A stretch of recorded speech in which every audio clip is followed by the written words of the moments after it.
The views and opinions expressed in this podcast are those of the individual guests.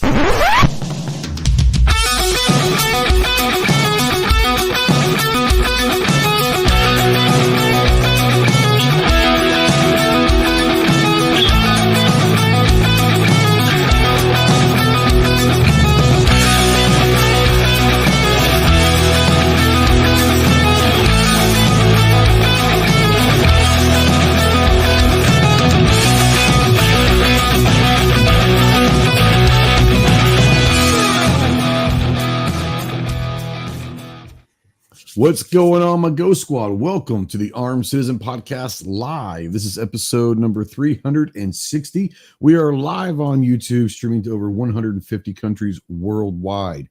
If you're out there in the live chat, go ahead and say something. We don't know that you're out there unless you do. If you are watching this in replay or listening in podcast form, welcome. We hope you enjoy the show. Hope we maybe entertain you a little bit, maybe educate you a little bit. Probably not, but maybe entertain you a little bit. More importantly, we just hope that you're having fun out there, and we're going to talk some guns and some other fun stuff. If you are watching this in replay or listening in podcast form, we do invite you to the live recording. Yes, we record this in front of a quote-unquote live studio audience. We have a live chat out here.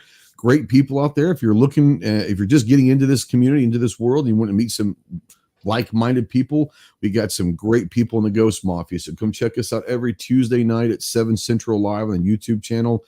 And meet some new people and have fun with us live. If you want to text into the show, yes, you can text into the show. Utilize the Ghost Tactical Hotline presented by our good friends over at Wilder Tactical.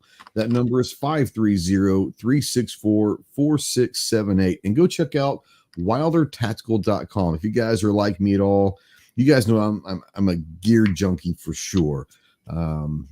Always have been. It is what it is. But Wilder Tactical makes what I think is probably the best battle belt, war belt, duty belt, whatever you want to call it, in the world. It's phenomenal. It's my favorite. It's my go-to. I've got tons of them, but that's the one that I'm going to go to when shit hits the fan. But they make more than that. They have med kits. They've got mag pouch. They got all. Like I said, if you're a gear junkie, go check out wildertactical.com and let them know the Ghost sent you. If you're a veteran, really anybody, but especially if you're a veteran and you're in that hole, you're in the darkness, call me, text me, email me 24/7. I cannot give you medical advice, but I could probably walk you through some stuff, talk you into, maybe talk you down some things. More importantly, I can probably just be an ear to listen. And honestly, that's what a lot of people are looking for, just someone to talk to. I'm here.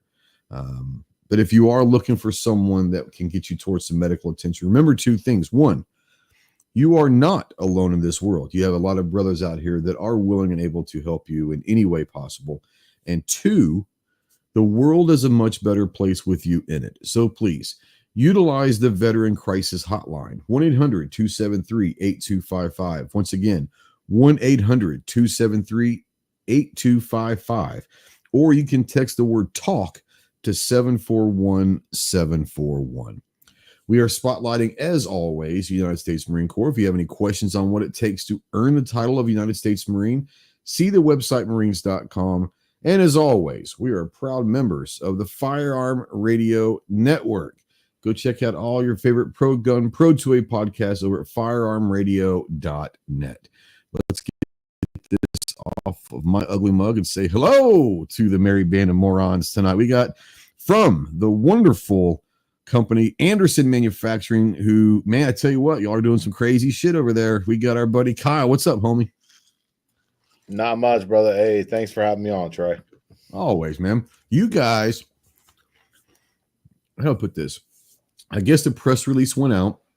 Congratulations to our good friend Jeremy over there, who is taking over a little bit bigger role in the company. Yes, sir. But you guys have been working on this for several months. And it's official now, but you guys are doing some rebranding, are you not? I'm going to kind of put you on here because I might be able to see some of it. Yeah, man. So yeah, brand refresh is what we're calling it. All right. There you go. So, still got the stallion here. Changed up the lettering, the font type. Keeping the horse, obviously, because that is our Kentucky roots. We want to pay homage to Kentucky. We're proud of where we're from. We're proud of the product we put out. and we try to represent Kentucky to the best of our abilities. Got the Andersons, got kind of an arch there. Does, yeah. And that's going to be representative of the bourbon barrels, the bourbon trail here in Kentucky. Nice. So it's kind of like how a bourbon barrel would be stamped. And then manufacturing, which on our standard logo is orange, kind of pops out a little bit. Yeah. Because we take a lot of pride in being an American manufacturer. And that's another part that's really important to us here. So, yeah, man, That's big things. Got the website changed over, all the social medias. Yeah, you need to go and check out the new website, obviously AndersonManufacturing.com and all of that. I think it's, I know that this has been a process over the last several months and all of that. And you guys have been working tirelessly to get everything ready for launch and all that stuff. I think it's really awesome. And it's not that the Andersons were ever against it, but it's nice to see that the Andersons are, how do I put this, open to ideas. And, you guys probably haven't done a brand refresh Anderson. I mean, I don't even know how long, right? You know when the last one was? Oh, I know there was it was 7 years ago or something like that. We went from a more sleek horse to a more Kentucky state logo looking horse. Yeah. But yeah, since then, brother, yeah, it is not. And that's kind of what we were alluding to before we went live, is change is something that scares a lot of people. So yeah. For the Andersons to be all in on this and, kind of letting Jeff and Jennifer kind of do their thing and kind of update the logo, it means a ton. And I think it's going to do big things for our brand. Yeah. I appreciate the fact when you're talking about a privately owned company, a family owned company for decades, right? And the family's still heavily involved in the day to day and all of that. This is their baby. This is theirs. And for them to bring in a new CEO and a new marketing person and not only bring them in, but allow them to do their jobs.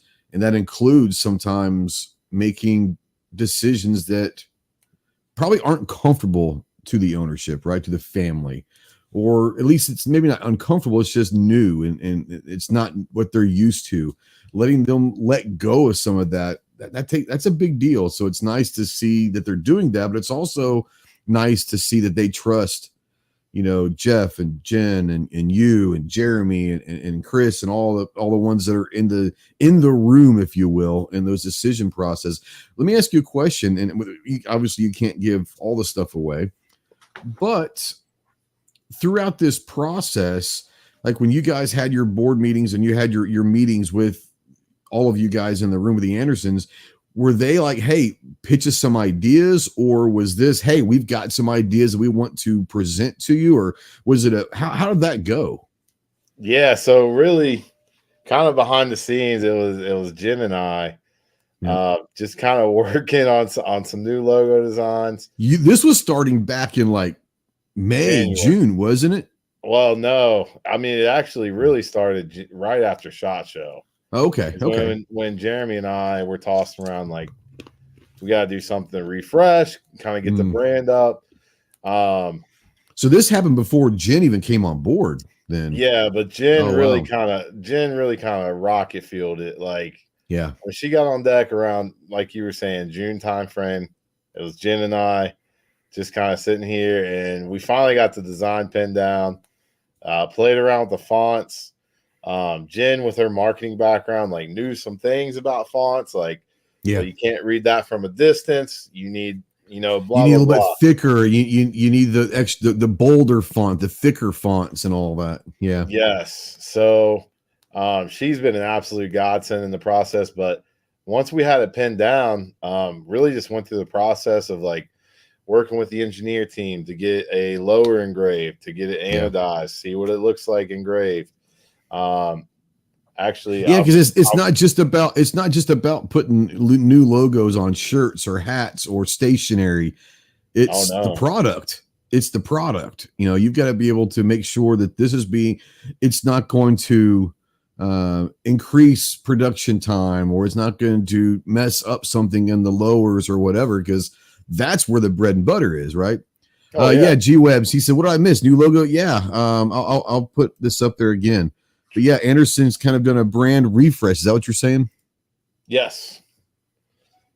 That's awesome. So, I mean, along with the roll mark, we had to work with the ATF to make sure that it met all the requirements and all that. Wow. I didn't even think about all that. Yeah. Obviously, the gear, we had to do a new tent, new backdrops. Yeah. Reskin the booth, reskin the website. A whole lot of stuff, that we still need to work on.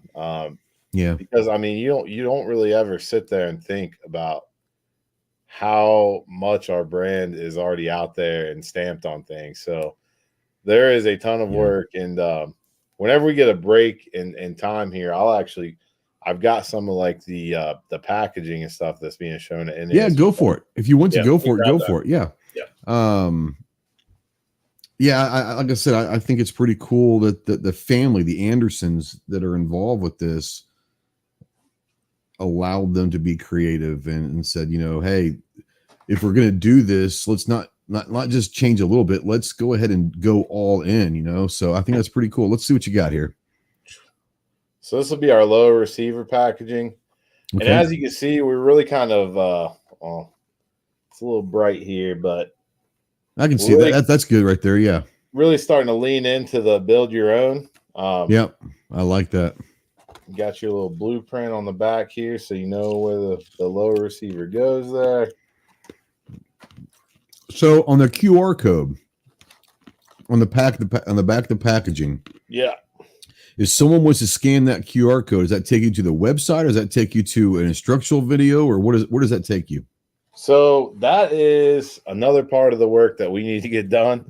Okay. That's going to be all instructional videos. So you're going to be able to buy that part. Well, I know you and I were talking about that a long time ago. That's what you wanted to kind of get some stuff done. I didn't know if that came to fruition or not. That's awesome. So that's just a dummy QR code just for display.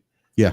Like I said, still a lot of hard work ahead of us, but we had a goal set back in June. Jen and I get this thing launched by NASGW, and you did. Here we are. NASGW really kicks off tomorrow. But they're there now. I mean, yeah. So like, how long ago did you guys ship your booth out to NASGW? It really a week or two ago, a month ago. It really cut it down to the wire. It was like a month ago. Yeah, because you had to get all this stuff done, right? Yeah. So let me ask you this: 10 by 10. So yeah. So let me ask you this, because this is something that you're getting some behind the scenes stuff of what companies had to go through. Like, this is a massive overtaking just for a simple logo change, right? But let me ask you this: from the time, I'm going to ghost you here. I got several questions. The first question I have for you is the logo that you guys finished on, right? Then the rebrand logo. When was that? If you're allowed to say this, when was that presented to the Andersons? Oh, let's see. I want to say August. So basically in 2 months from the time that was. So when you guys presented this new logo, how long before they approved that logo? Was it immediate, or did it take some time? Fortunate for us, it got approved right there in that meeting. Oh, wow. Okay. So literally 2 months. Yeah. At the most, maybe, less than 2 months from the time it's approved to the unveiling. And like you said, it's not just the unveiling of the logo to the world. How many lowers did you guys have to get ready for the launch? Oh, at least 5, but usually doing batches of 50. And one of the big things about when it got approved, we had 2 designs. Sharp. I love the orange on there. I love the orange. Yeah. We had 2 designs, one with the eye like this. Okay. And then one that had it was like kind of an open eye. Okay. So we also had to get the Andersons to make a decision there too. Like, All right, which eye? To Which the specifics of an eye so, open. Yeah, that's crazy. Yeah. So, I mean, even just the small details is what I'm getting at. Like, could really hold you up a couple days, and those are a couple days you don't have. Like, you know, it's a mess. It's a hot mess. I'm telling you that. Like, getting everything to NASGW on time, and then you're having to rework your shot booth, obviously, and and then now Chris is down there like, well, how am I going to ship this stuff back? All I got is a cardboard box. So there's definitely some stumbles along the way, but we're getting everything figured out and just riding the lightning here. So absolutely, it's been an absolute blast. Though I've learned. Oh, so I much. bet. Wes says, got to get me some more Anderson lowers with the old logo, maybe collectors and all that. Yeah, those will be.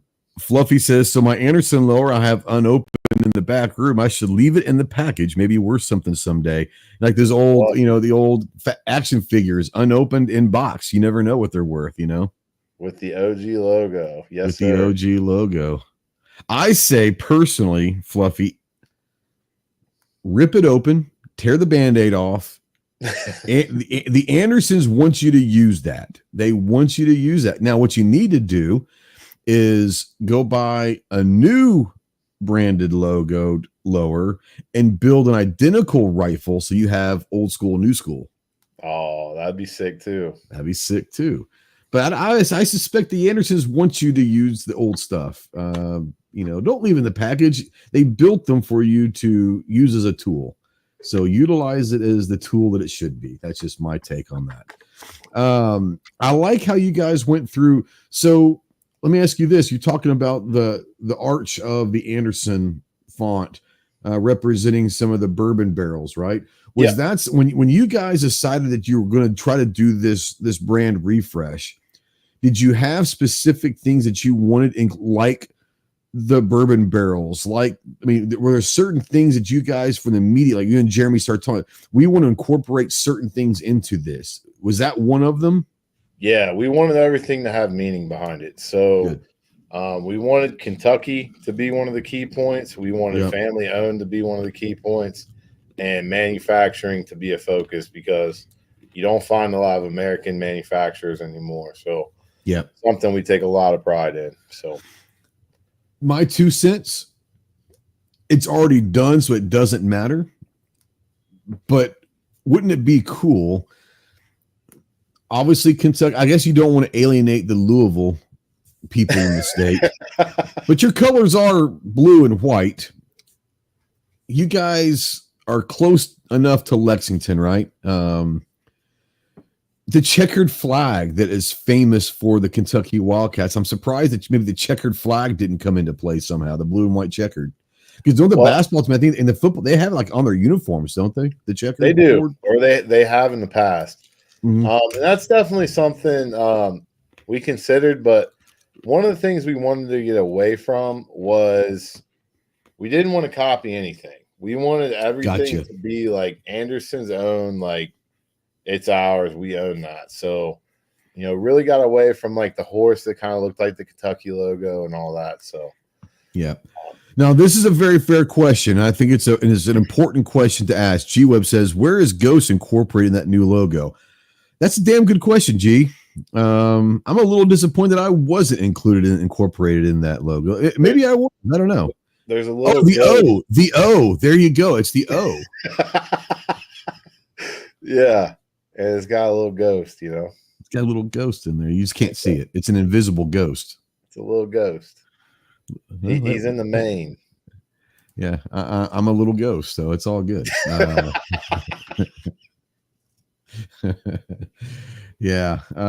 it's awesome. I can't wait to see some of the new stuff. Obviously, you guys are gonna having to ramp up production and all that.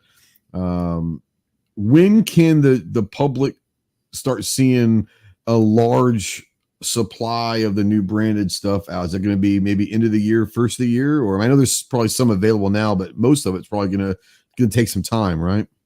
It's going to take time. We're calling it like a slow rollout. But we're hoping that we get some big orders here at NASGW.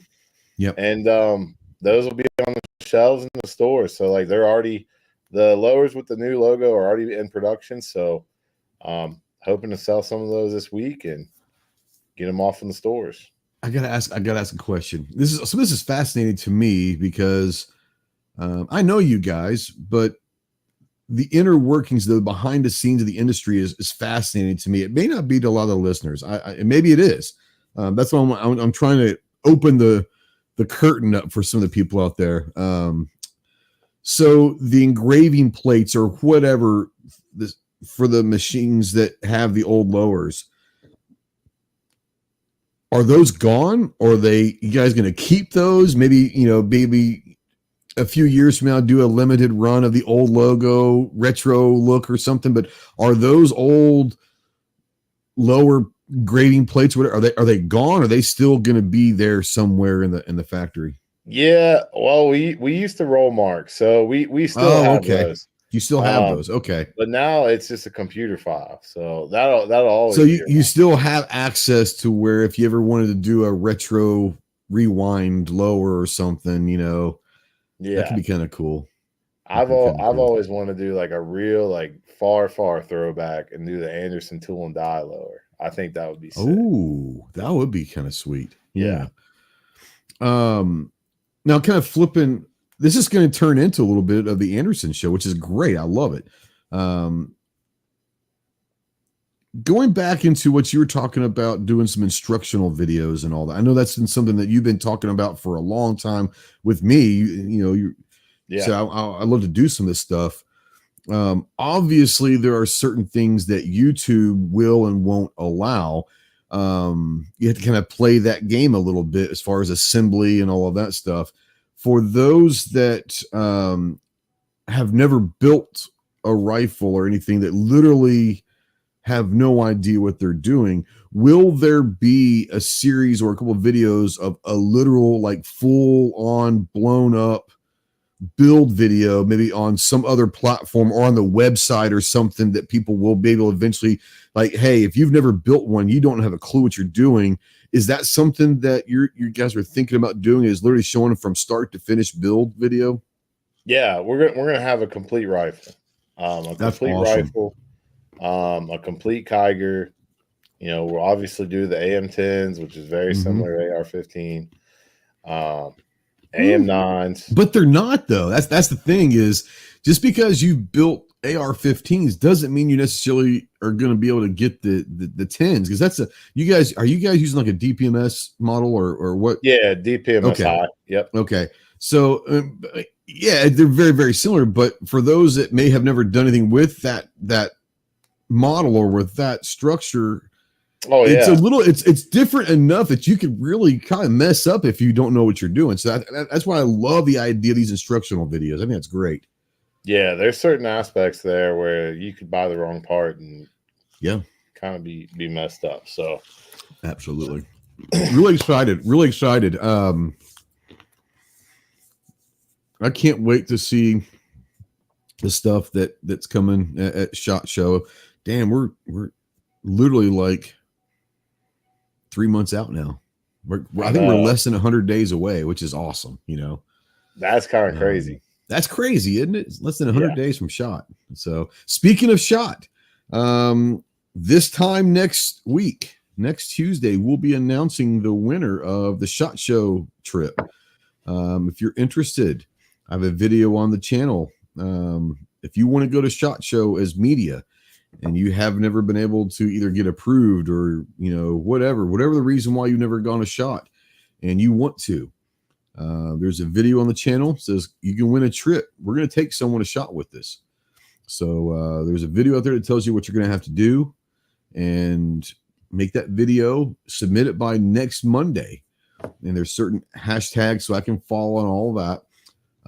Tag me and all that. But this time next week, we'll be announcing who we're going to be taking a SHOT Show with this. So that's kind of fun. I'm really excited about doing that, getting someone that has never really had access to SHOT Show to go introduce them to you and some of our friends in the industry.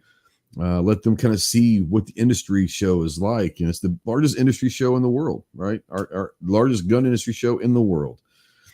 Introduce you to these guys, introduce you to some of our creator friends and all that.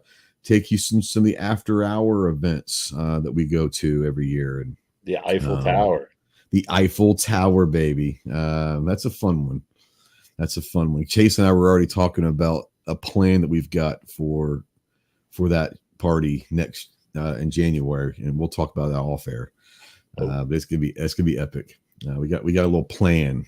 We got a little plan. Jacob asked, you better submit a video out there.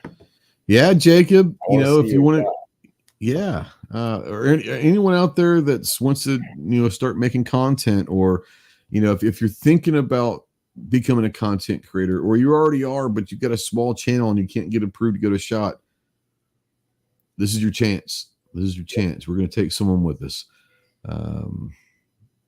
So there you go. We're going to come back and talk a little bit about here before we get going. You guys know that every Thursday, Saturday, and Monday, we have our pony polls. Getting a text message in here. Oh, snap. I'm getting pictures, son of a bitch, from Chase. He's at dinner. He's sending me, they're at a really nice restaurant that I kind of wanted to go to. So he's sending me first course pictures, asshole. Nice. Anyways, yeah. So guys, we have fun with the polls out there. We only did a couple. I honestly forgot to put one out Thursday. I was a little busy last week. Forgot to put one out Thursday. I only put out 2 this week, and that's my fault. By the time I realized it, it was too late. I didn't realize it until Saturday morning, right before the Saturday polls getting ready to come out. I was like, well, I can't. Well, we'll just go with 2 this week. So, anyways, so I apologize, but we're going to. Okay, Santiago, that's a great question. So, really, guys, tonight, anyways, I don't have. I've been busy. I don't have a topic tonight. It's going to be a free for all. Ask us anything. Well, any kind of topics that you guys want to talk about. It can be, obviously preferably gun talk, but it could be anything. If you have any questions, Santiago's got a great question. We're going to get to that here in just 1 second, Santiago. So stand by. Our first poll, our guitar hero bracket. This is a good one. Eddie Van Halen or Prince? Eddie Van Halen or Prince? 2 great ones. Which one you got? You're gonna hate me, Gus, because I'm just not into the music like you are. I know. Let's see. I'm just taking a shot in the dark here and saying Eddie Van Halen. I mean, these are 2 of the greats, right? These are 2 of the greats. Prince, there's not a wrong answer. Yeah.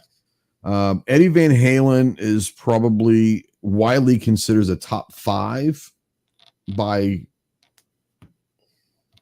most people, right? Yeah. Prince, I think Prince was a weird dude just in general, right? So I don't think that Prince got the respect until after he died. And then people start realizing, oh, snap. Like, that motherfucker can play guitar, Prince is he's one of my top 5 favorite guitar players. I didn't really like a ton of Prince's music, but I loved his guitar skills, which are great. But 77% said Eddie Van Halen. 77%. Santiago, stand by. Stand by,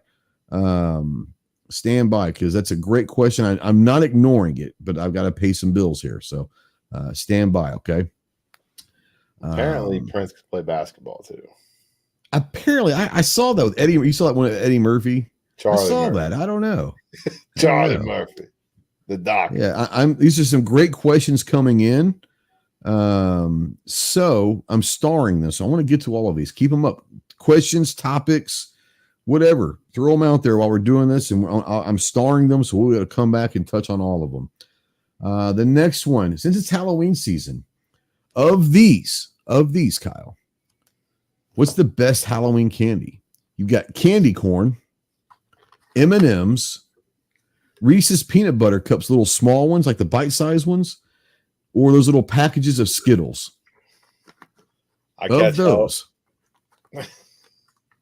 are you a candy corn person? I catch hell for this all the time. I love candy corn. Are you serious? I love candy corn. I can't stand it. It's just like waxy. I don't know. It just doesn't taste like it. It's just, I don't know. It's just weird to me. Especially if I can get the pumpkins. The pumpkins are great. Oh, see, yeah, okay, I get that. Or or like it's not that I hate candy corn. It's just it doesn't taste like anything. It just tastes like wax to me. So it's just weird to me, right? I don't know. I'm a big Skittles person, but Skittles remind me of. I mean, I'm a big gummy bear person, as most people know. But Skittles and gummy bears, I like that stuff. I'm not a big chocolate person, so Skittles for me would take this one. But 1,000 votes out there. The Reese's mini peanut butter cups, 63%. 63%. That seems to be the general consensus. Like everybody, I guess. Once again, I love peanut butter and chocolate combination. I'm just not a huge. I don't eat a lot of chocolate, so it doesn't do anything much for me. 63% say Reese's peanut butter cups. 15%, surprisingly, candy corn comes in second. What? I thought it'd be dead last. Candy corn gets 15%, M&M's gets 14%, and Skittles gets 8%. Wow. Shocking. I would not have guessed that. Never would have guessed it. Chase is blowing my shit up. Fuck you. He's just so good. Oh my God. He knows that obviously he knows we're live because he might jump in here later, but my God. Yeah. Circus peanuts for the win. I don't know about that. Ooh, yeah. I do not. Baseball peanuts that are warm. I mean, those aren't bad, but I'd be kind of pissed if I was a kid getting peanuts for Halloween, Facts. Yeah.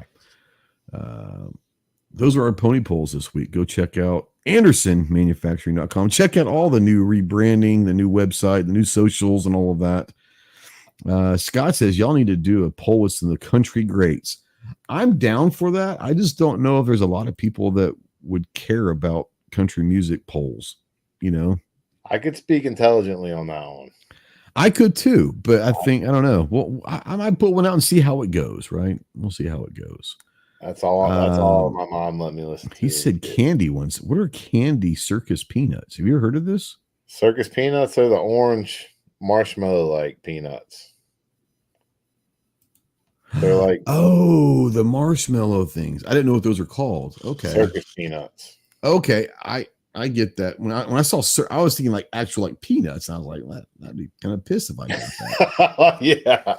No, they're the big orange ones. I know what you're talking about. I didn't know they had a name. I didn't know their name was. So yeah. My bad. All right. Real quick.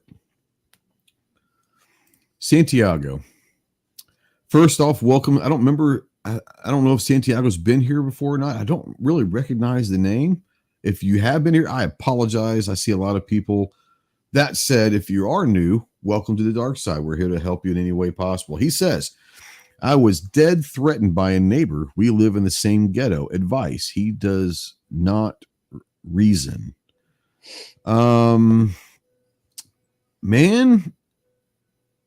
I'm gonna go here because he added to this. I don't have a gun nor the cash for one. I have hammers and machetes, but I don't want to get there really. I'm a very reasonable person. I get that, and I respect the hell out of that. Understanding that there are people out there that are just not reasonable at all. That's just the way life is. And I understand there's a code, right? There's a man code. There's all sorts of codes out there. One of which is handle your shit. Don't get police involved, right? I understand that code in general. I'm saying that if it gets to the point to where it becomes violent or it becomes, he's dead threatened you.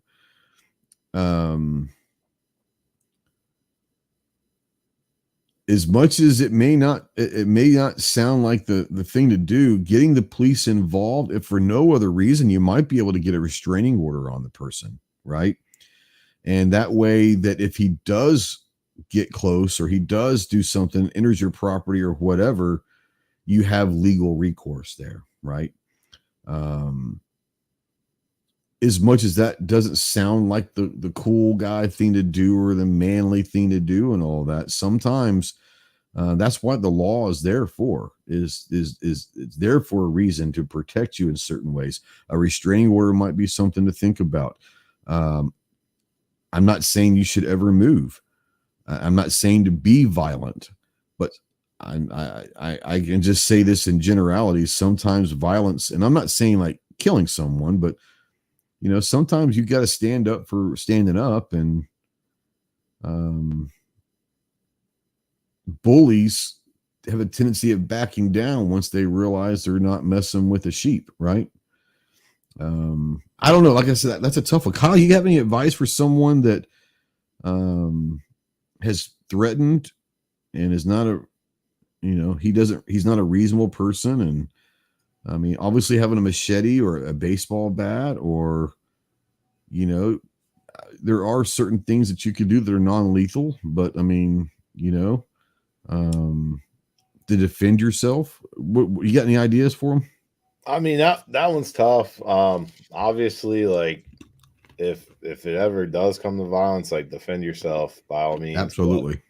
But, I've learned, and I'm starting to get old now, but just to turn the other cheek. Like, people threaten me all the time. I'll just laugh and walk in my house or whatever. Like, I'm the same way. It is what it is. Like, I had a guy 2 doors down from me, like riding my butt the whole way home, and like, where'd you learn how to drive? Like, hey, what's going on? And walk 10 years ago, I would have wrecked that dude. Exactly.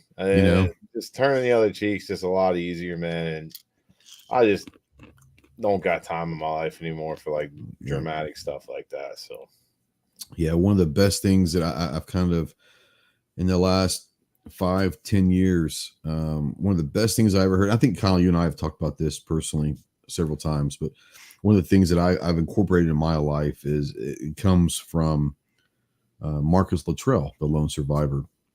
And he basically had said that, no, I'm sorry, this wasn't. This was DJ Shipley, another a DevGuru guy, SEAL guy. He said he gives himself one good fight a day. One good fight a day. And anytime something happens in his life throughout the day, he asks himself, is this the fight that I want to go with today? And I'm not saying a physical fight, just you're be passionate. You're going to argue. You're going to debate something. Like you're going to get involved with whatever that situation is. And it's kind of what you're saying, Kyle, is if you give yourself one good fight a day, what you do is every time something happens, you ask, is this the one? Is this what I want to have today? And if it's not, then you let it go. You have to. You got to start letting the little shit go.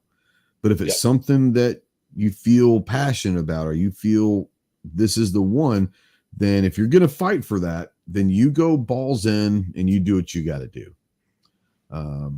What I will tell you quickly, Santiago, and without going too deep into this, is if this guy is being an asshole and he's threatening and all of that, he very well could possibly be very insecure. Okay. And this might be his way to kind of shield himself, or to give a false act of, I'm a tough guy. Once again, most alphas in this world, I'll talk some shit. I have no problem talking some shit. And I'm not saying that I consider myself an alpha, but I'm probably more alpha than I am sheep, right?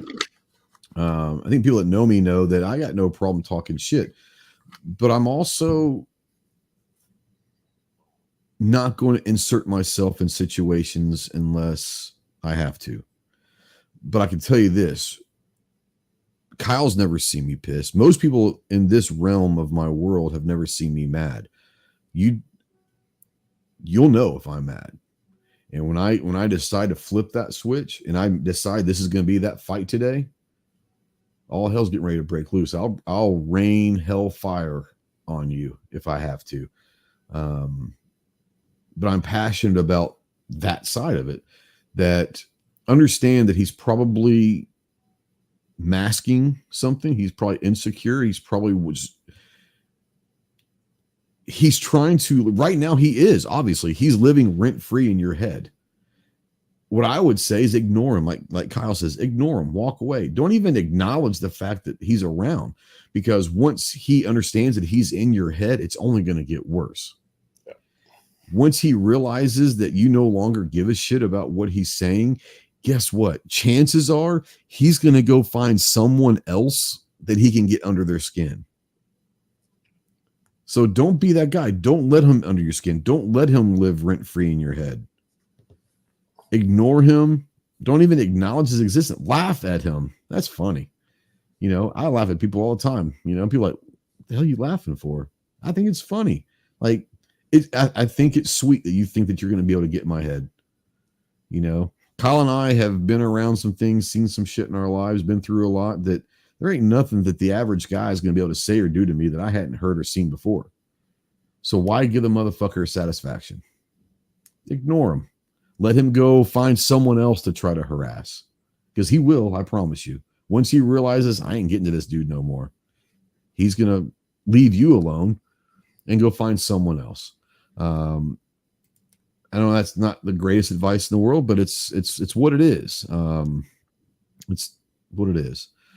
Scott says he would get the police involved so there's a record that they can build charges based on your reports. And that's what I'm saying. I'm not asking you to call the police, say, this guy's picking on me. No, I'm not saying that. Make a record of it. And if it comes down to it, if it gets bad, get a restraining order. Because at that point, if he tries something, you have legal fallback now. You know? Yep. Yep. Scott says cameras, have your phone on you at all times. If you're worried that something's going to happen either while you're at night or while you're gone to your home or your family, absolutely set up security cameras. It sounds weird. Go get yourself a big ass dog. I mean, you know, go get yourself a dog. Might be the sweetest dog in the world, but if someone sees a Rot or a German Shepherd or, you know, a Pit, chances are they're not going to do something stupid, because there's a chance that dog is going to protect the family, right? There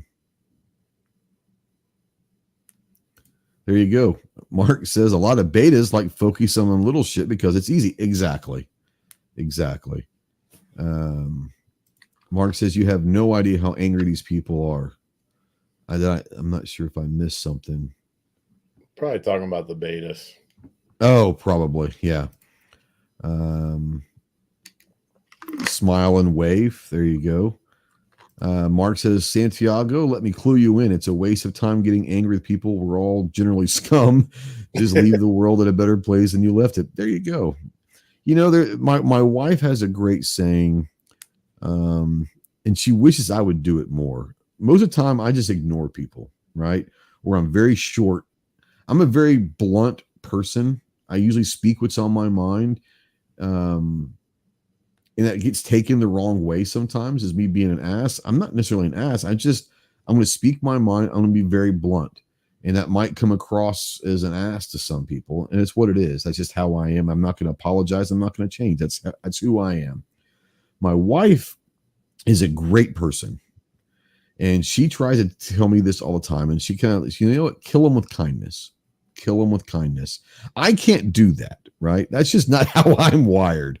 My kindness is by ignoring them, because the flip side, my daughter had a shirt for me a few years back, and I wish I could find it. It said, just because I'm not a beast or I'm not a savage anymore. It was like, maybe it's something to the effect of, just because I'm not a beast anymore doesn't mean that I've forgotten how to be one. Right. So for me, it's easier for me just to ignore. But killing them with kindness. And he starts saying something, you know, hey, how you doing, sir? Oh man, you're funny. Hey, you know what? You have a great, hey, you have a blessed day, or you have a great day, whatever it is. Kill them with kindness. They'd be like, what? Like, once again, eventually, once they realize they're not getting to you anymore, I'm not saying this fool will, but the vast majority of people that are like this, once they realize they're not living in your head anymore, they'll go find someone's head to live in. That's just, it is what it is. That's just me. That's it. Yeah. Great question. Hope we helped you out, Santiago. If you have any more questions or want to expand on this a little bit, we're here. we're here. And there's people out here. He was out regressing the video, but okay. Yeah, no worries. Like I said, man, if you're here, you need help, get a hold of me. My email's in the description. Get a hold of me, man. And there's a lot of people out here that can help you as well. So I don't know if we answered you or not, but those are our opinions, and we can elaborate on those if you want. Let me know.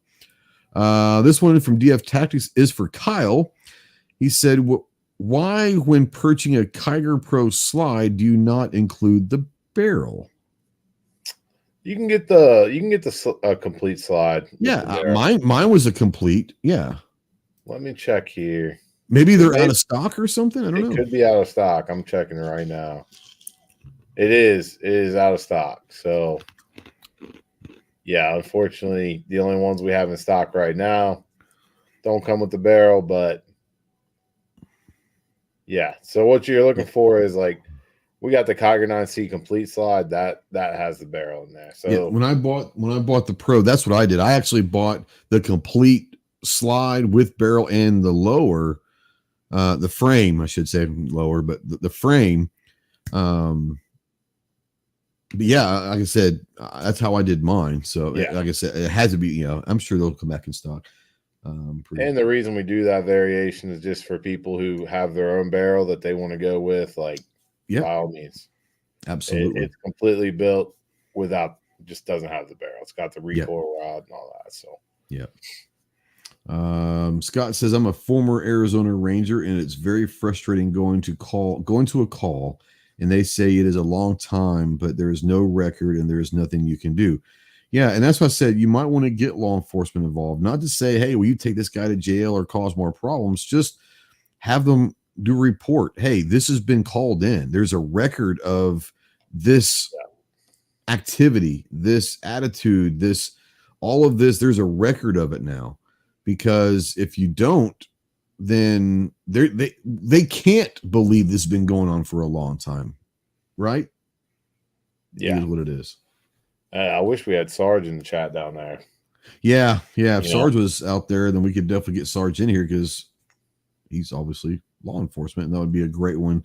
Because I wonder, like, if you just call in and just say, "Hey, I'm not looking to get anybody in trouble, but this happened today." Would that be on record? Like. So what I'm going to do is I'm going to send this link real quick. I'm going to send a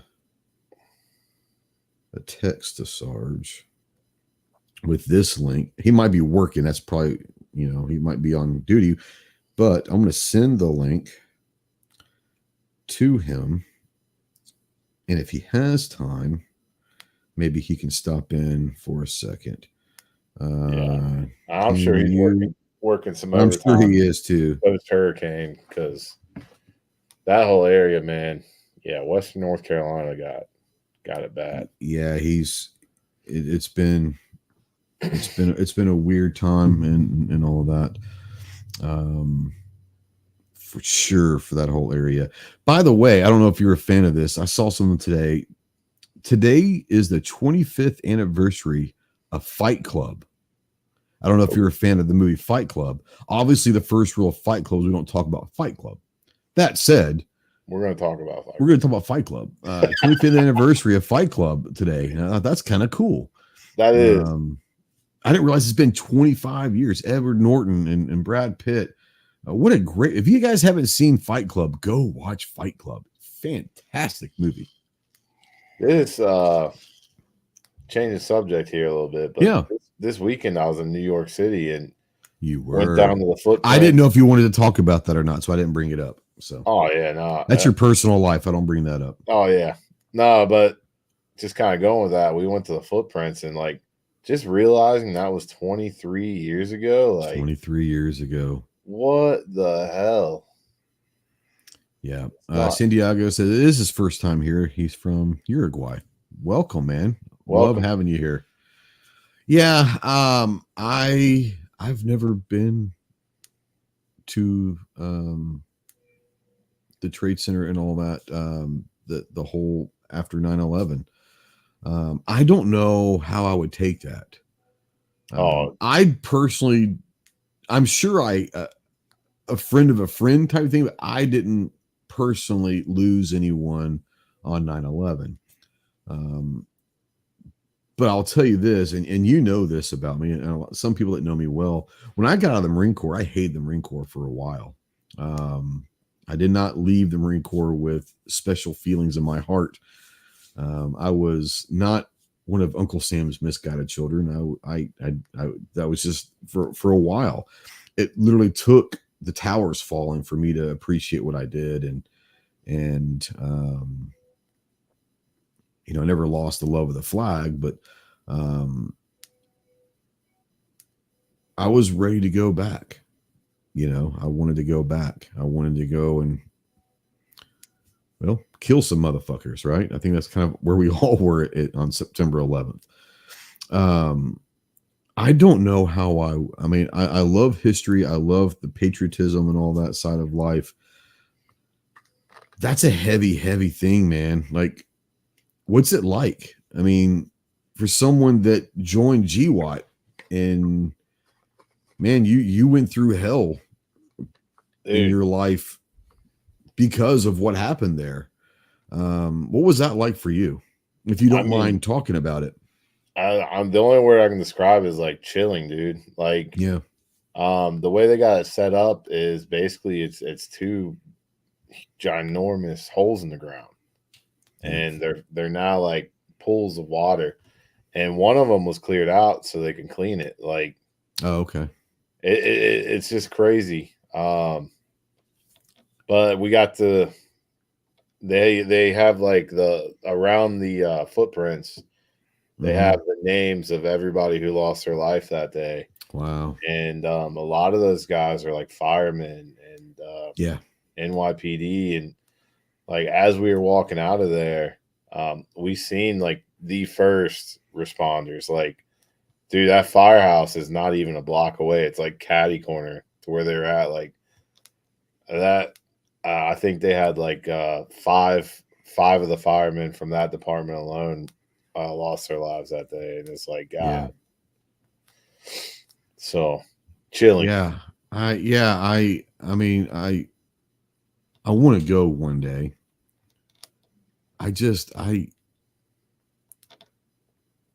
Knowing in hindsight the aftermath, not just the 3,000 people that died that day, but the tens of thousands of people that died over the next 20 years.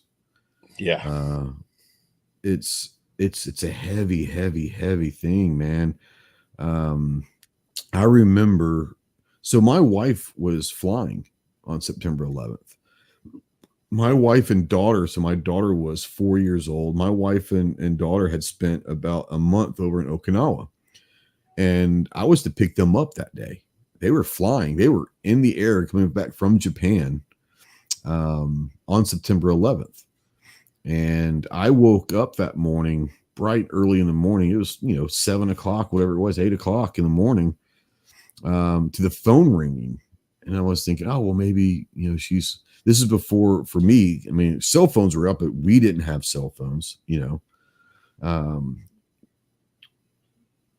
oh, maybe she's landed in Seattle or wherever she was supposed to be early, and she's calling me. So I answer the phone, and it's her dad, and he's obviously very Japanese and speaks enough broken English, But remember, I'm kind of in a fog, just waking up, and all he says was, I was like, hello, and he goes, hey, New York's on fire. That's what he said to me, not understanding what he was saying. I was like, what? And he's like, oh, here's Sarge. Hold on, Sarge. Hey, thanks for coming. I've got a scenario that one of our chat members have brought. I want to bring you in as law enforcement. If you got 2 seconds to hold on. You got a second? Oh, yeah. Okay. I didn't know if you were on duty or not. No, I'm in town. I'm on the way home, so hopefully I won't lose you. Oh, perfect. But he says, New York's on fire. And so I turn the TV on, and now my initial thought were my wife and daughter are flying. What the hell's going on? So needless to say, I didn't hear from them until about 12 hours later. They rerouted their flight up to Vancouver. and it took them all day to find a payphone. Supposedly, I think they were shopping, but I was like, "What the hell?" and all that. So it was an interesting. I don't know, Santiago. So okay, real quick, Santiago. He's in Uruguay. This is his first time on the show. He's in Uruguay. But this is an interesting question he asked. He says, I was dead threatened by a neighbor. We live in the same ghetto. Any advice? He does not reason. He's not a reasonable person. I do not have a gun nor the cash for one. I have hammers and machetes, but I don't want to get there really. I'm a very reasonable person. Basically what Kyle and I were saying is, maybe let's kill him with kindness, turn the other cheek, don't let them live rent free in your head. But one of the things I said is maybe you should get law enforcement involved, if for no other reason that there's a record that this is happening. I don't know the laws in Uruguay, obviously, but there's a record that this has happened, and maybe a restraining order. I mean, whatever they have down there. But from the law enforcement side, like obviously you've probably been around this scenario where someone's just being an ass and threatening and all of that. But talking about death threats and all that in general, like, do you have advice for someone out there that might have this problem, Sarge? I mean, those couple suggestions aren't bad. I don't know. He has to decide, is this guy gonna carry through with this stuff, or is he just one of those ones that just likes to create a big fuss? And sometimes, like you said, you can try killing them with kindness, and sometimes when you stand your ground and they know that they're not getting the reaction out of you that they want, they go on to easier targets. That's what I said. They'll find someone else they can bully, Yeah. I just didn't know, get a reaction. Yeah. But for the idea, and several people out there, Mark and Scott and some of the people says, maybe getting law enforcement is involved, at least for the records of a report. So like if it does something happen, escalated down the road, at least there's something like, hey, I did call about this. Is that something that, I know that you guys get a lot of calls, but how important is it for the actual citizen to understand that you guys are there to help, Well, that's a valid point, because if they'll look back at the call history like, hey, we've been out there 6 times and it's always this guy. He's always going after this guy. And then finally something happened. It's like, man, he's kind of getting what he was asking for eventually. If something were to happen, Yeah. Where all it is merely just documenting what's actually taking place. And when they can look back and there's something to look back at, you're like, oh, well, looks like this guy was looking for trouble and eventually found it.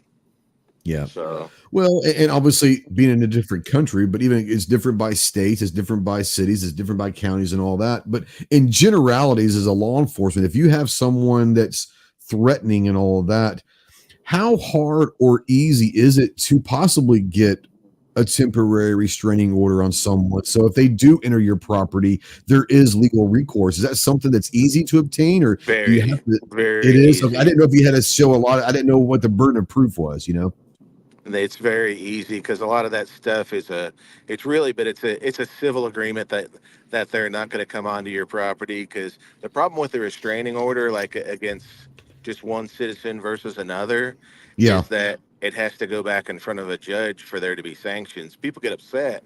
They're like, well, can you not arrest them for violating this? It's not a criminal contract. Yeah.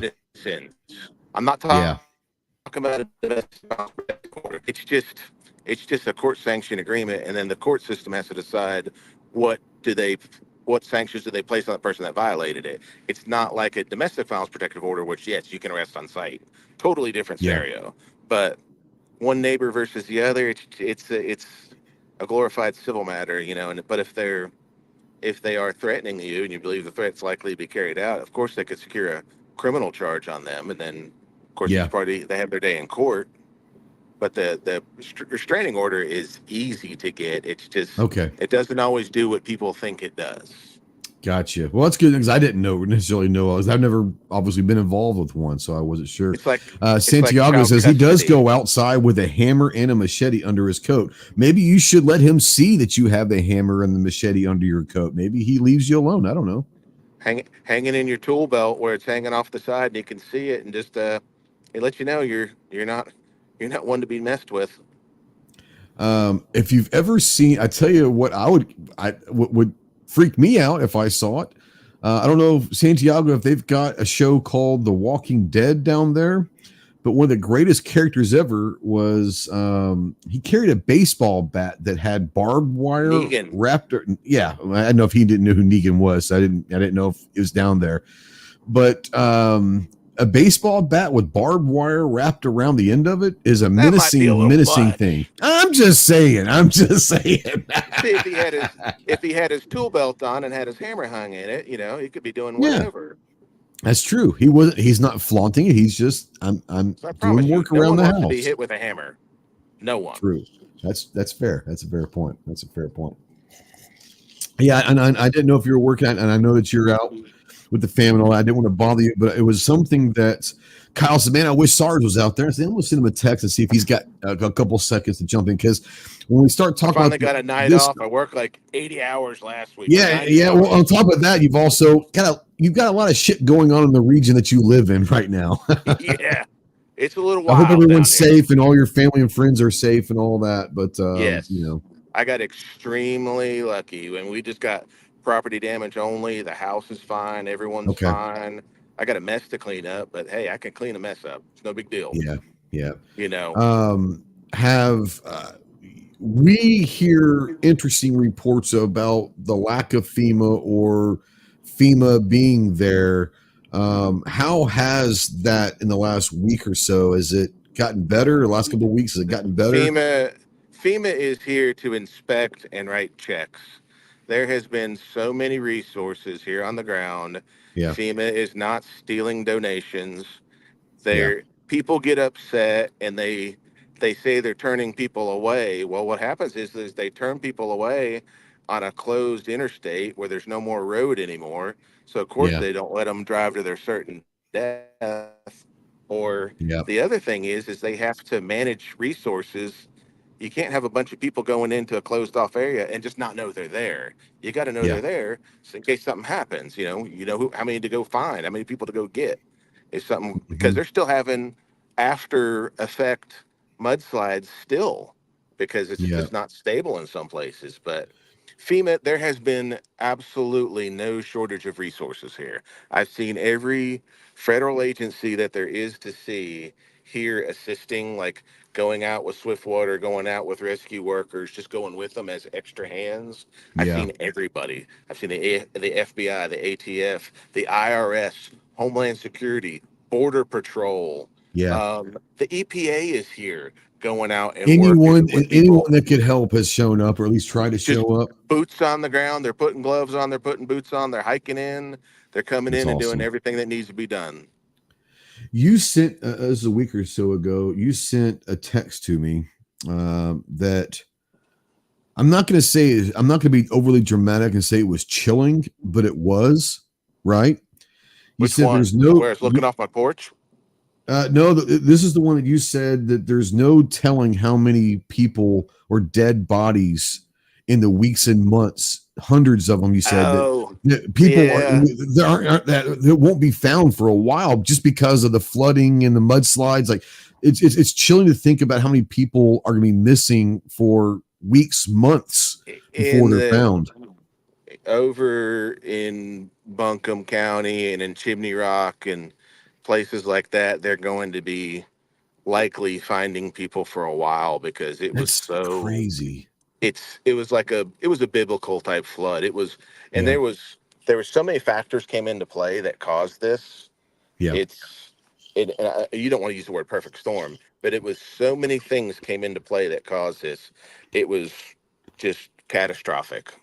They thought it was going to be bad, and it was twice or three times as bad as they thought it was going to be. It was awful. Yeah. And Well, and people forget about Katrina. It wasn't the storm of Katrina that was devastating. It was the levees broke and all of that contribute. Like you said, it was a big storm that hit you guys, but it was also a lot of other, like you said, unfortunately, a perfect scenario of bad luck and bad shit happening. You know, they were planning on 20 inches of rain falling in the Blue Ridge Escarpment, which is the mountains and the slopes. That yeah, was the big concern, and because that's even more so than we had in the previous flood 3 years ago. yeah. And they got 30 inches of rain up Ooh, in a wide banded area that wasn't expected.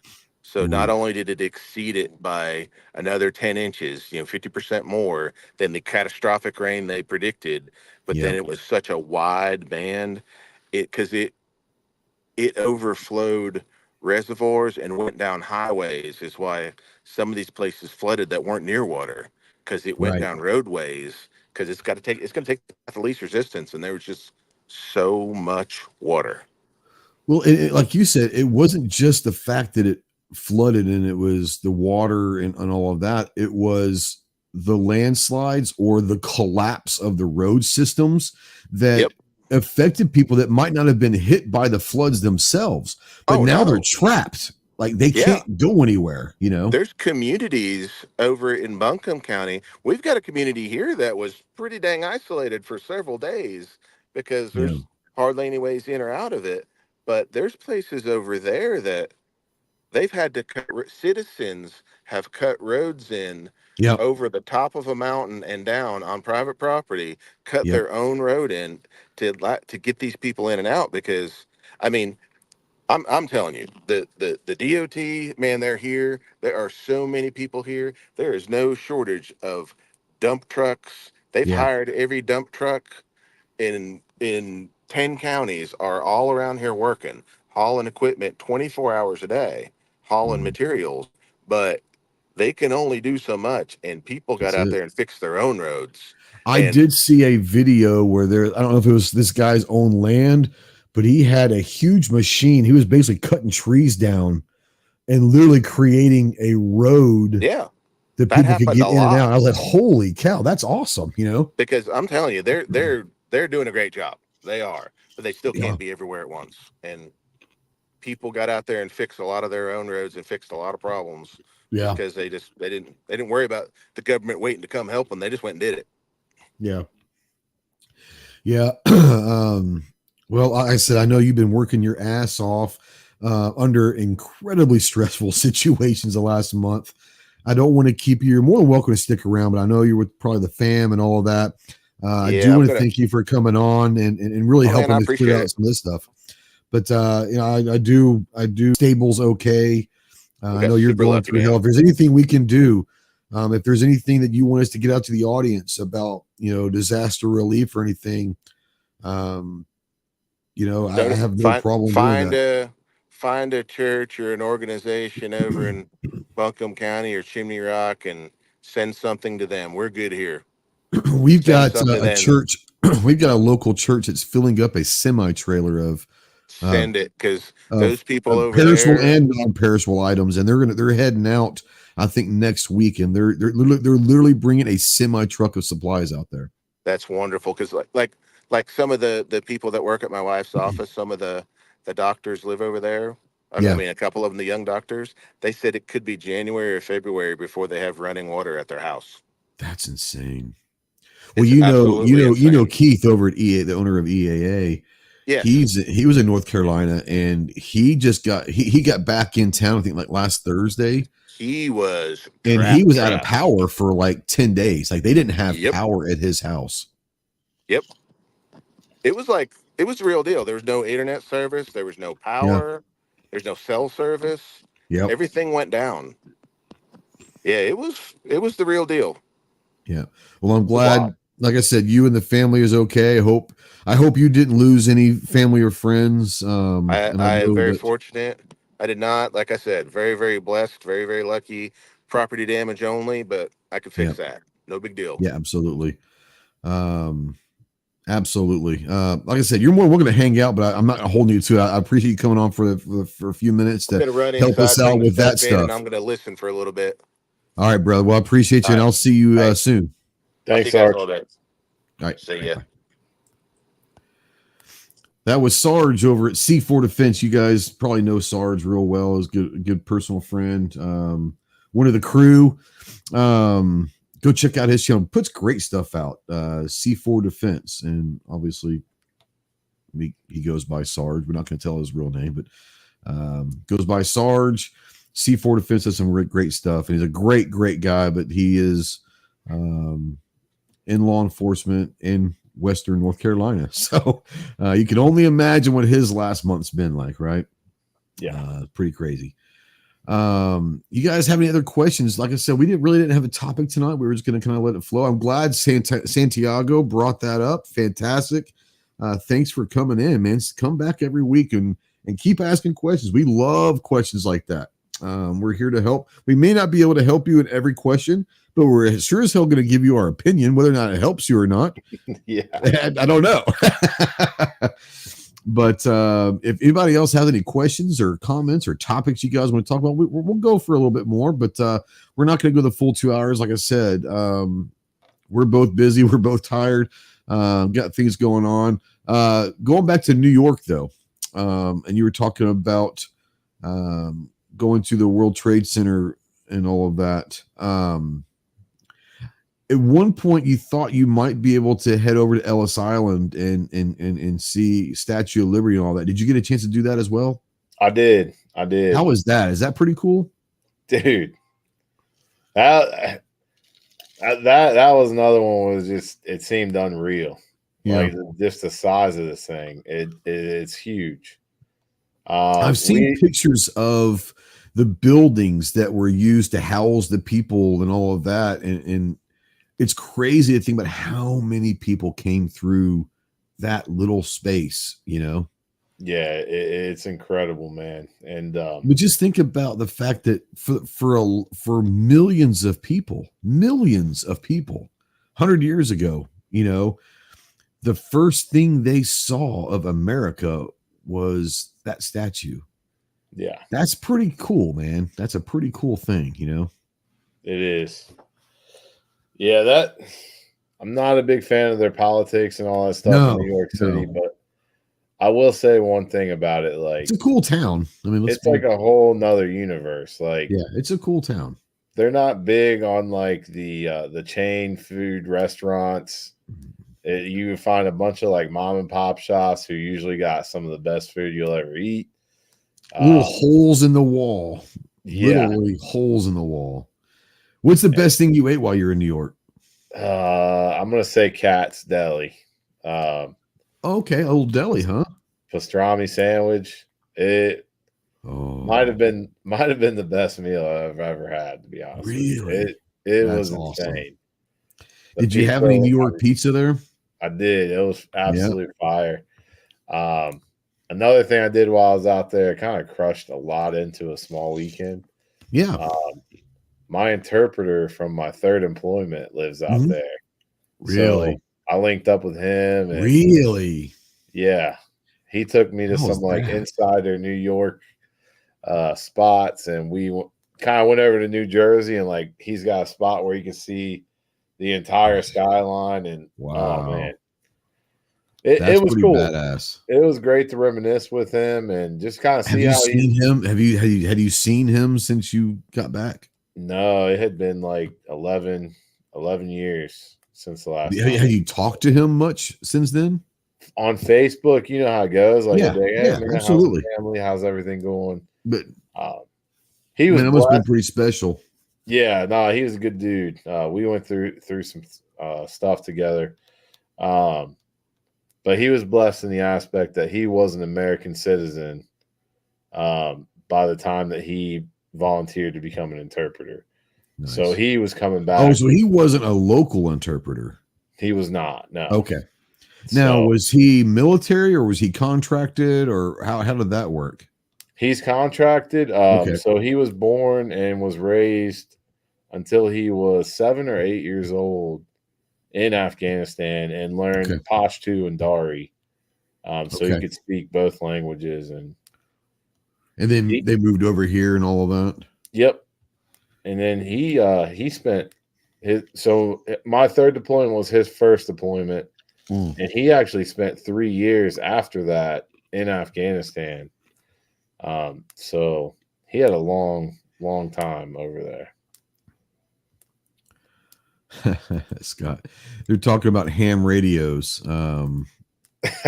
And Scott said it's so easy a Marine could do it. True. I did do it. Yeah.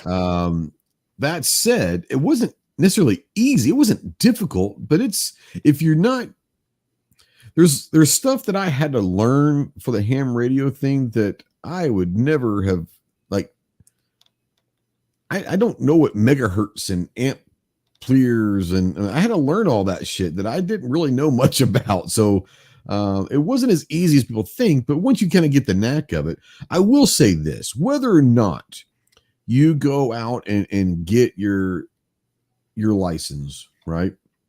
I'm not saying you have to. I'm not saying you should. I'm not saying you shouldn't. I will say this.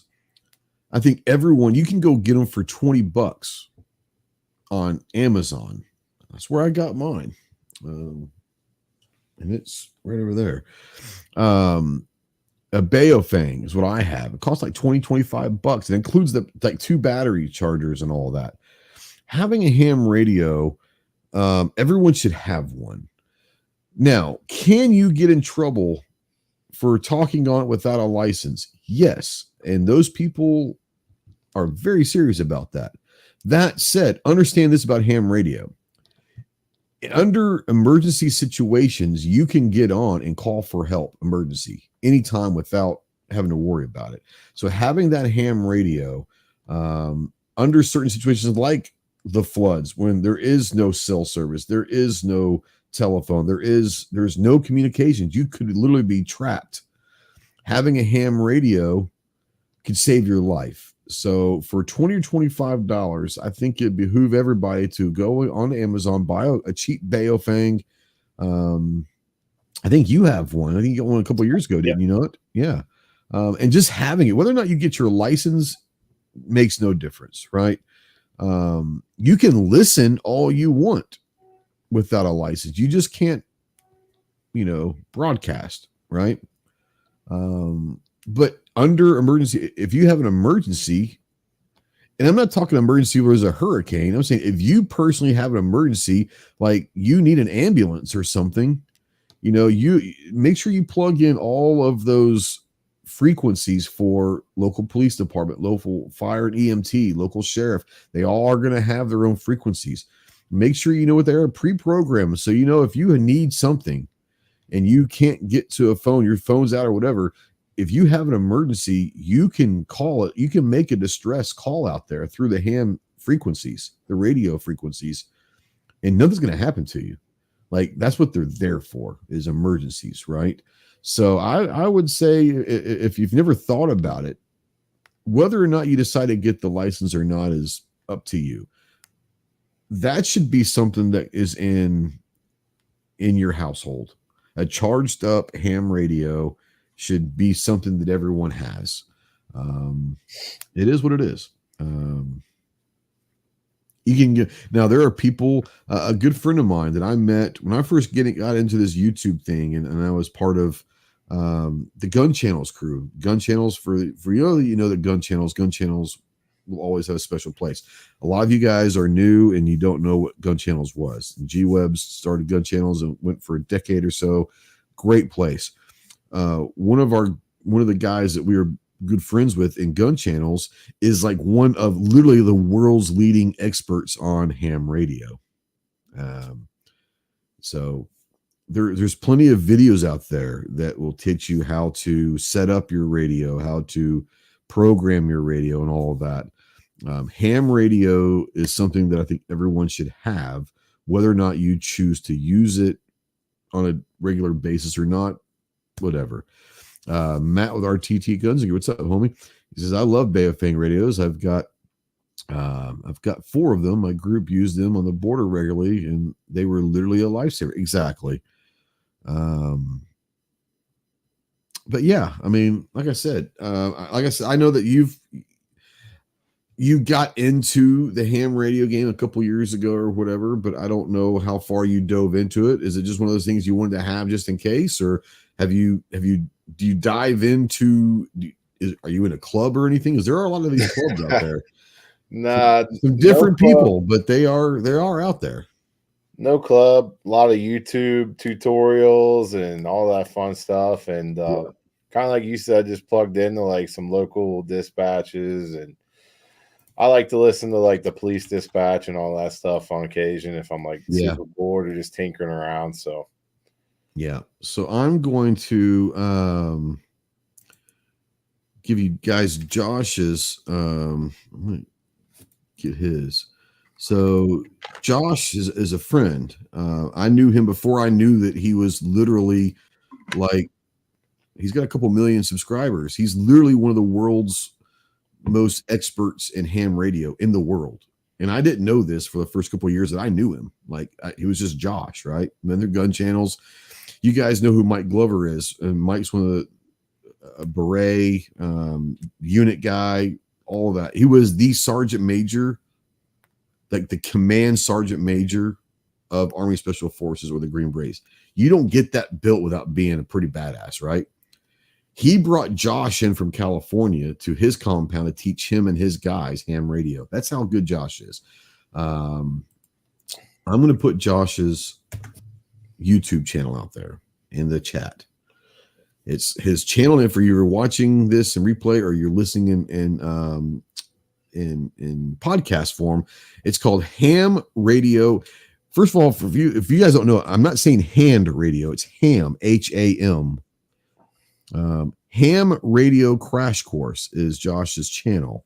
Literally one of the world's experts on ham radio, and he's a friend. Like I said, I knew him for a couple of years without even knowing that he was like this superstar in that world, right? So if you have any, he literally has podcasts all the time. He has videos. He can tell you like what to look for. It goes from you've never even heard of ham radio to you are an expert in the world as well. There's anything and everything in between, gear setups, different chats. He has podcasts. He has live streams. Josh is a great guy, but for ham radio, he's literally one of the world's leading premier sources of knowledge. So go check out Ham Radio Crash Course. That's his channel on YouTube, and fantastic. Let him know I sent you. He might not remember me because I'm just a little beady ghost to him, but no. Matter of fact, when I got into ham radio, I called him a couple times. We talked on the phone several times. And he got me, he's like, look, for what you're trying to do, and you're not even sure if you want to get your license yet. This time I wasn't sure, before I got my license, I wasn't sure, So if you just go get a Baofeng, $20-25 on Amazon. And he goes, and for most people, that's all they're ever going to need. But as you get into it more, there's different antennas you can get. There's different powered radios. There's all sorts of different stuff that you can get into. You can go as deep dive into ham radio as anything in the world. Cars, music, guns. You can go into deep dive just as far down that hole in ham radio as you can with anything. But he's like, look, just go get a Baofeng off Amazon, $20-25. And for a lot of people, that's the only thing they're ever going to need. There you go. Do you remember what brand, like what did you go with as far as the radio? It's Baofeng. There you go.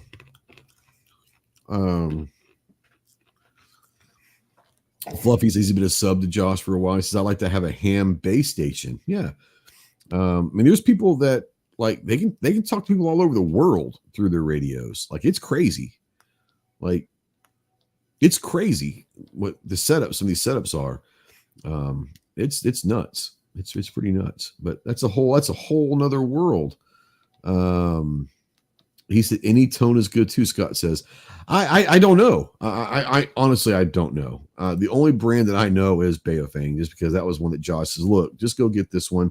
And if you need any help down the road, like if you want to go into this deeper, you want to get more involved, there's obviously other things that we can talk about. I haven't gotten to that point yet. That's where I'm at. I want it in case I need it, right? Just in case shit hits the fan. I want to be able to have comms. Comms, people don't understand. Obviously, Kyle, he does. People don't understand how much comms come into play in situations. So I will always want to know that I'll have availability to the outside world.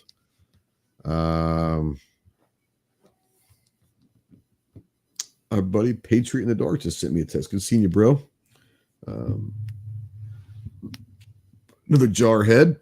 All right. Hour and a half almost. Anything that you guys want to talk about? Like I said, we'll go for a few more minutes. If you guys have any topics, great. If not, we're going to start sweeping the floor. While we're waiting to see if anyone has any questions or topics, Kyle, give you a few minutes to talk Anderson and all that stuff. What you guys have coming up? Obviously, the brand refresh and everything like that. I'm going to kind of give you the floor here for a few minutes. Yeah. So we're out at NASGW in Kansas City this week. Really launching off our new branding, our brand refresh. If you haven't seen it yet and you want to see more than just my shirt, go to www.andersonmanufacturing.com or check us out on social media. All platforms at Anderson Manufacturing except for X, where we're at Anderson Rifles. But if you search Anderson Manufacturing, we'll be the first ones to pop up. Yeah, I mean, other than that, I think tomorrow the guys at Whiskey and Windage drop the Anderson Manufacturing podcast, so definitely check that out too. Absolutely. If you're over at Anderson Manufacturing and you want to buy some of the stuff, use code GHOST. Might save you a little bit of money. We don't receive a penny off that. That's something that Kyle does for all you guys that are in the Ghost Mafia, if you will. Just use code GHOST at checkout. It'll save you some money. Might as well save some money while you're at it, right? So thank you to Kyle for that, giving you guys a discount code to help you guys out. So nice. Thank you guys. Yeah, for sure. Trying to think anything else. I know that. Well, is this the last kind of big? It's not a big show as far as the public and all that. It's a big one for business with distributors and all of that. Is this the last big show before SHOT? Or you guys have something else coming up down the line or what? Yeah, so now we get a little break here, but between now and SHOT Show, it's kind of quiet. So time to get production ramped up, get tooled up, get ready to turn in the new year, and brace ourselves because SHOT Show is coming. Hell yeah, it is. Fluffy says, still waiting on a 10.5 complete upper with the built-in carry handle replaces piece of shit PSA one. I know that you guys have been like crazy busy, and for those of you who are out there, and I'll let Kyle speak on this, but I'm going to speak on this as well. For all of you guys that are out there that go over to Anderson and it might look like they don't have a lot of stuff on their website. Well, here's the thing. There's so much demand, and this is a good thing for Anderson. It's a good thing. Yeah. But there's so much demand that they can't keep up sometimes with demand with the supply. So there are going to be things that are not on the website because instead of just saying, hey, out of order or not out of order, but out of stock, I know you guys kind of made that decision. We're not going to keep all that stuff that says out of stock on there. We're just going to take them off the site until there is stock. So just because something is not on the website right now, keep checking back every week because I'm sure they're catching up, right? Oh yeah, and you can always reach out to me, email me, kwade@andersonmanufacturing.com or support@andersonmanufacturing.com, and we'll try to give you a lead time and all that good stuff on it. But yeah, like you were saying, Ghost, a lot of companies are kind of ramping up their production right now. Just that time of year, you know. Yep, we're going into hunting season. We got an election, a big election, which reminds me, guys, get out there and vote. Just get out there and vote. That's all I got to say. But other than that, yeah, don't take this election for granted. Don't think that just because certain polls say certain things, don't trust it. Don't trust it, right? Get out there and vote. vote whoever you want to. I'm not saying to vote one way or the other. Just get out and vote. Let your voice be heard, right? If you don't vote, then don't bitch at me if something goes wrong, Scott, are you going to do an 8-6, Kyle? Is that something that's being discussed down the line? 8-6 blackout is definitely intriguing. So I would not rule it out. It is to me, listening to you and other people. It's intriguing to me now. Yeah. I definitely would not rule that out, but for right now, we don't have any plans for it. So now you were talking, was it last week or a couple weeks ago, that the 338 cartridge that you had shot somewhere that was intriguing. Which one? Yeah. What was that called? 338 Spectre. Spectre. The way you were talking about that sounds pretty badass. Dude, very quiet. Very accurate and a very heavy round. So it's got a little punch to it. And it's an AR-15 platform. So that's crazy to me. So could something like that, do you think that there's wildcat, quote unquote, wildcat cartridges like that? Is that something that historically Anderson messes with, or is it kind of too much of a risk there? We have feel like we got into 300 blackout pretty early. Yeah. We also got into what was it? Was it 224 Valkyrie? 224 Valkyrie. We have done that in the past. I think it's kind of a lessons learned thing now. It's where we're just going to see if this hangs around or not, because it is a big investment to tool up for stuff like that. And, there's a lot of cost involved. And if you don't make your money back on that, it's a big loss. So, yeah. RTT says, Kyle, just saw my first Anderson branded polymer mag. When did that happen? So that happened, I think 6 or 7 months ago, 8 months. It's been quite some time now. So instead of sending out with the aluminum mags now, we send out Anderson polymer mags. So pretty cool.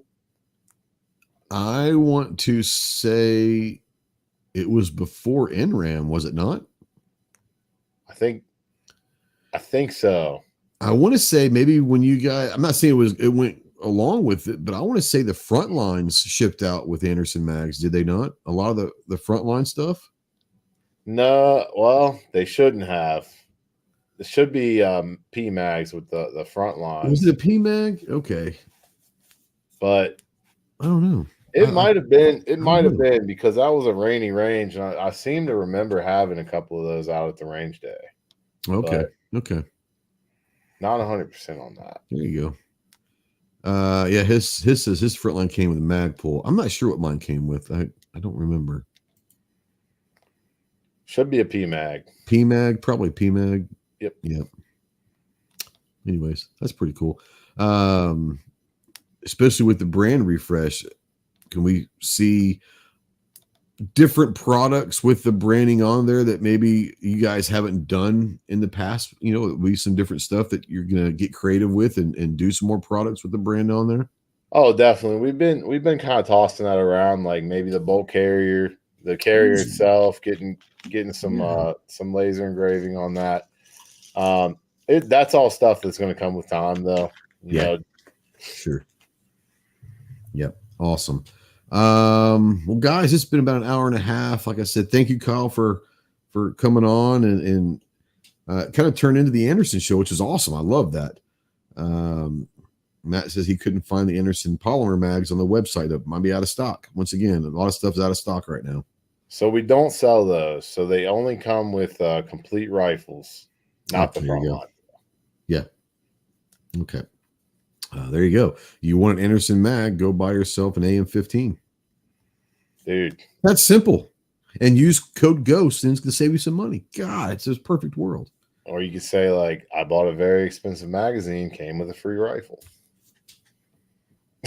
See? That's marine logic right there. That's next level. That's next level thinking right there. There's ways around everything in life. You just got to be creative enough to figure it out, right? I didn't buy a rifle. You told me I bought a magazine. The rifle came with it. bought a $500 rifle. What are you talking about?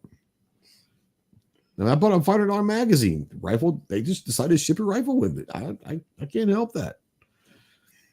What's that thing everyone says? How much did you pay for it? They gave it to me. I bought a magazine. They sent me a rifle. What do you want me to do about this? Yeah. Go check out our good friends over at Anderson Manufacturing. Like I said, if you're over there, you're going to go buy some of their great products. Use discount code GHOST at checkout. Save yourself some money. We do not receive a penny off of that. That's a code that Kyle has given to the Ghost Mafia to save a little bit of money. We do appreciate you for that, brother. Thanks for coming on as always. We'll see you guys hopefully next week. You got anything else you want to plug before we get out of here? Any charities or any groups or anything? I know you've been working hard with a lot of different organizations lately. Yeah. No, nothing at this time. So you got it. All right, guys, get out to the range. Be more proficient with your firearms. Enjoy your freedoms of being an American, one of which is to keep and bear arms. We'll see you next week. Semper Fi.